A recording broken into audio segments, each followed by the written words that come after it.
Hey everybody, welcome back to the channel. Glad you could make it. Please like and subscribe and tell your friends about it. We're trying to do some good stuff here. And yeah, speaking of good stuff, oh my gosh, 2 sausages as we get back to the grind. And I gotta tell you, these sausages came out way better than I expected. Now as we get started, I just need to share something with you. Now when it comes to Texas Hot Link sausage, seriously, there's only one place that stands out for me, and that's the sausage in Lockhart at Kreuz's. It is my dream to be able to recreate that magic recipe that I grew up on.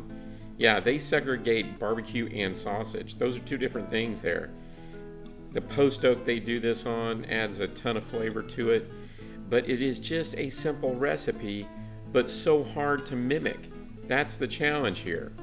So when a guy in the UK ain't managed to talk to someone over there and get some insights onto that recipe, I paid attention. And so here we go. I've got the ratios down, and the one thing I'm doing a little different, based on what I heard from the UK, is bull binder. Yes, not milk powder as the binder, but bull binder, which is grain based, as the binder. I know that's a lot of binders, but hey, it should work.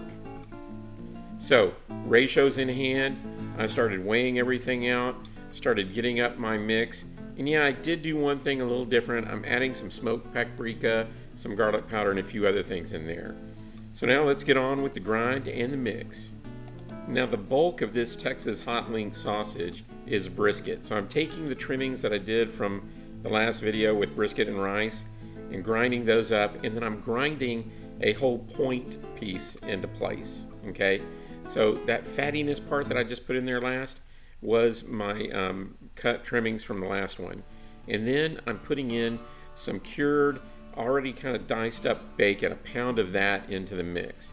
I'm starting to add my salt in there, my secret spices, well, not so secret, I'd already told you what they were. And I'm giving that a mix. Now one thing I probably should have gotten was a little bit bigger of a mixing tub. And then in with the bowl binder, okay? Now, as we go along through here, I'm just going to mix this up as gently as I can to make sure I get good coverage all the way through and I'm not clumping up in one spot.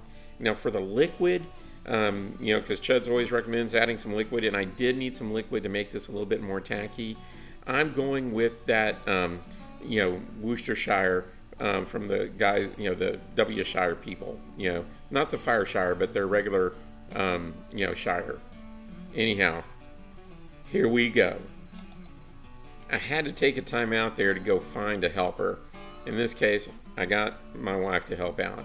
But of course, having seen the casing come out and smelling a little bit of that, she kind of panicked, but she came back eventually.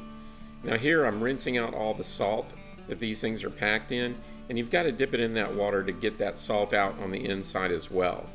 And then, of course, we're threading the needle, loading up the gun, in this case my jerky gun with the sausage attachment. I got to get me a new thing. Anyhow, and there we go. With my wife on the trigger, we're making sausages again. Now the secret here, roll away on the first one and roll to yourself on the second one, and then roll away on the third one. You get the idea. Alternating back and forth helps keep those air bubbles out, so you don't have to prick them and get them out of the sausage casing later. So from here, it really is just brute force, folks. And for me, at this point, it is a 2-person job because I got to have somebody on that trigger while I'm doing the twisting and the shouting on that end.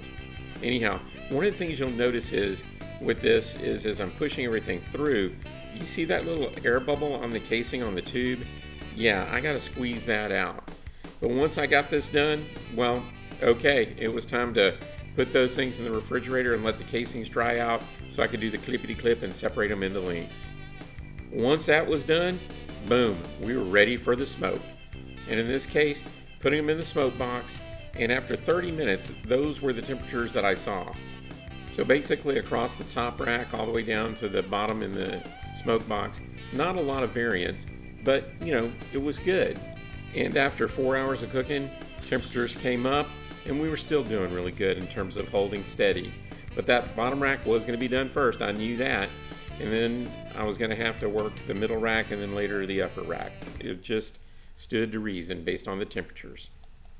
Now that said, I just could not help but peek at these things, and I got to tell you, they were looking fantastic and just smelling great. I mean, awesomely good.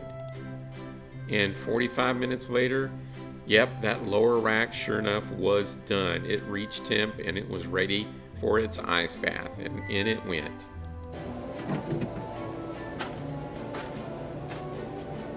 So after that ice bath, well, stack those up on a clean plate and got everything ready for the second rack to come out. But I gotta tell you, the color on these was just looking good, and honestly, the smell was fantastic as well. And it just, I mean, at this point, I honestly was a little bit giddy that maybe I had completed my mission of successfully duplicating the recipe, because the feel and the smell and the color were pretty much on point. And I could just tell you that this was looking like my most promising attempt yet, without a doubt. Now, unfortunately, I had to zip these up in the vac pack and get things ready for a big party coming up, so I didn't get a chance to try it. But here you can see where I went low and slow and then adjusted everything up to temp at the end just to bring everything up to temp. Now, as I mentioned, I was prepping for a party, and that meant I needed something spectacular. So I decided to do the Chuds Jalapeno Popper Sausage. Now, again, paid attention to the ratios, looked everything up, figured out my binder profiles and everything else, and then basically got it all laid out in front of me. And here it is. I've got some heavy cream as a liquid, a pound of bacon, the bull binder, salt and pepper, 2 chopped up jalapenos, some John Henry's rub, which we really like, sharp cheddar cheese, and frozen cream cheese, and then of course, pretty much an entire pork butt. So this is a pork-based sausage that I'm going with here. So I'm just mixing everything in like you saw me do before, getting everything in place. But in this case, I had plenty of room to start doing the tossing and the turning of everything. So that worked out pretty good. Family doesn't like it too spicy, so I left it at basically 2 jalapenos. And I think that was probably a good call on my end. But now, as I got the binder in, I realized it wasn't getting super tacky, so I just added the cream by feel. I didn't measure this out as far as how much I was going to put in, but just did it based on how much tackiness I wanted. Then I put that semi-frozen cream cheese in there, the cheddar cheese, and then the bacon. And since I had everything kind of tacky, it was just a matter of mixing that up. Now, I'd already thrown some John Henry's in. Wanted to put a little bit more because, again, we love it. Now, at that point, it was time to find a helper, so I just tinted this up, threw it back in the fridge until I could recruit some unwilling victim. And fortunately for me, that didn't take long. Sure, it may have cost me a bag of chocolate donuts from the grab-and-go special that went on, but hey, it was worth it. So again, twist away, twist towards you, and the next thing you know, you got air-free, links coming out the end of that sausage gun, or jerky gun in this case. Reloaded a couple of times, and this repeated the process over and over. And yeah, this was pretty easy to get in there. I was kind of worried that the crispy bacon might poke a hole in the casing. Not a problem at all. In fact, everything just went pretty smooth until over squeeze. And yes, we had to, take that out and reload it back in and repeat the process. But hey, that's part of making sausage. It just is what it is. Now, that being said, it is kind of time consuming, but at the same time, it's always great when you have somebody there to help you out. And again, I got air bubbles popping back up through the casing side, so that was a little bit of a struggle for me, but I managed to work it out. Now, this time I got smart. I took the leftovers out of that sausage gun, stuffed them in a spare jalapeno, and I decided to smoke those along with the sausage so I could try it out this time, okay? That's right. I got to try it out this time, and let me tell you, it was so good. It was really good. So I know this one's going to be a hit at the party. But yeah, just like before, place these into the fridge, let them, sit there overnight and dry out. And then the next day, loaded everything up, and here was that peak. Check that out. I'm telling you, it was awesome smelling as well. So that came out great. Once they were done, again, you know the drill. Hit them in the ice bath, shock them to keep them from, to halt the cooking process. Clean them off a little bit, got them plated up, and just waited for the next level to get done as well. And wasn't too much longer after that. The next level was done, and boom, the middle rack came out, and repeated the process. And you'll notice that the lower rack was the hot rack this go round, and that's because that convection fan I have in there.